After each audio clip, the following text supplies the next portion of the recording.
Bonjour à chacun, bonjour à chacune, bon après-midi ou bonne soirée selon votre lieu.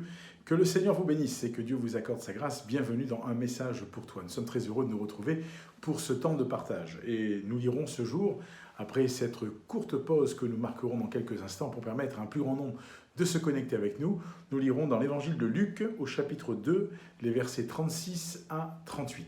A tout de suite.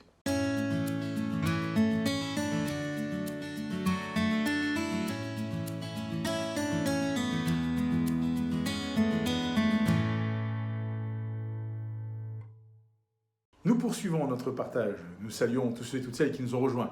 Soyez les bienvenus, que Dieu vous bénisse et que Dieu vous accorde toute sa grâce dans ce temps que nous avons intitulé « Un message pour toi ».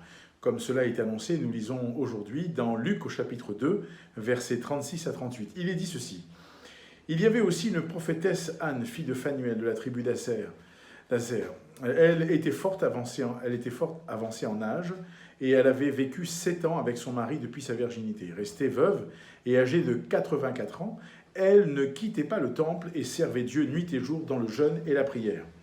Étant survenue elle aussi, à cette même heure, elle louait Dieu et elle parlait de Jésus à tous ceux qui attendaient la délivrance de Jérusalem. » Voyez-vous, cette femme, Anne, fille de Phanuel, qui dans le temple était là, alors qu'il y avait aussi Siméon qui avait reçu les parents de l'enfant Jésus et qui avait dit « Maintenant, Seigneur, tu laisses aller ton serviteur en paix, puisque mes yeux ont vu ton salut. » Cette femme, elle voit Jésus, dans l'attente de la venue de Jésus, comme étant celui qui, là encore, délivrerait Jérusalem. Je crois que tous ceux qui attendaient à l'époque un messie politique attendaient cela parce qu'ils voulaient être libérés du joug des Romains.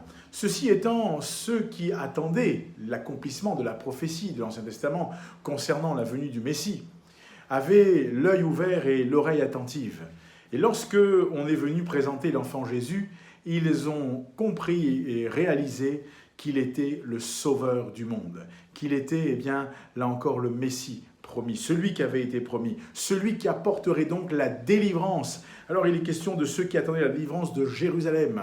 Eh bien, voyez-vous, ceux qui attendaient la délivrance de Jérusalem attendaient là encore le secours d'un Messie, le secours d'un homme qui apporterait ce qui serait nécessaire pour, là encore, dégager la ville, mais ils attendaient le secours, la délivrance, eh bien, spirituelle aussi, à cause du Messie qui viendrait. Et moi, je crois que, et c'est la parole de Dieu qui nous enseigne à croire cela, je crois que Jésus, comme on l'a compris, on l'a dit, Jésus n'est pas un Messie politique, mais il est le Messie tout court. Il est celui qui vient de la part de Dieu pour annoncer aux hommes le salut et la guérison.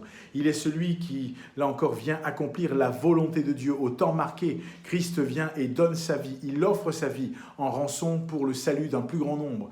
Et pour toi comme pour moi, pour chacun d'entre nous, il y a de l'espérance. Lorsque nos regards se tournent vers lui, lorsque nos yeux se tournent vers lui, alors nous découvrons l'amour qu'il a pour nous. Et comme ces hommes, ces femmes qui attendaient à ce moment-là, eh bien, la délivrance de Jérusalem, peut-être certains pensaient à une délivrance politique, mais beaucoup devaient aussi avoir les yeux fixés sur la prophétie de l'Ancien Testament qui parlait pour voir l'impact que cela allait avoir dans leur aujourd'hui à ce moment-là. Eh bien, j'aimerais t'encourager dans l'aujourd'hui de ta vie. Jésus est celui qui est celui qui communique la délivrance. Jésus est celui qui, là encore, comme le dira Siméon, qui est le salut, la lumière et la gloire. Eh bien, vis cela dans ta vie, vis cela dans ton cœur. Laisse là encore cette pensée et cette réalité imprégner ta vie. Et que le Seigneur t'encourage, que Dieu t'utilise puissamment et que dans cette journée, dans cette semaine qui s'ouvre devant toi, la puissance de Dieu accompagne chacun de tes pas et chacune bien, de tes minutes que tu vivras. Le Seigneur est fidèle, Dieu est bon, repose-toi en lui et laisse-le encore conduire et diriger ta vie. Souviens-toi, il est celui qui peut apporter la délivrance. Qu'il en soit ainsi. Va plus loin, cherche à connaître qui est ce Dieu-là. Ouvre ta Bible, peut-être que tu ne l'as pas de Bible. Alors si tu n'as pas de Bible, télécharge une application. Ou alors, tu peux aussi, là encore, scanner le QR code qui s'affiche, l'adresse qui est indiquée en bas, et tu peux aller, là encore, suite à cela, tu seras ramené sur une page intitulée « Un guide pour la vie ». Et là, tu vas découvrir un parcours qui a été mis en place avec la CMM, qui est totalement gratuit, tu n'as rien à payer. Et tu vas alors pouvoir lire la Bible et étudier la parole de Dieu pour ta propre croissance. Que le Seigneur te bénisse. Partage le message autour de toi. Et puis, surtout, souviens-toi, il est celui qui communique à ta vie la délivrance. Que Dieu te bénisse, que Dieu te garde. Excellente semaine. Je te dis à bientôt pour un message pour toi.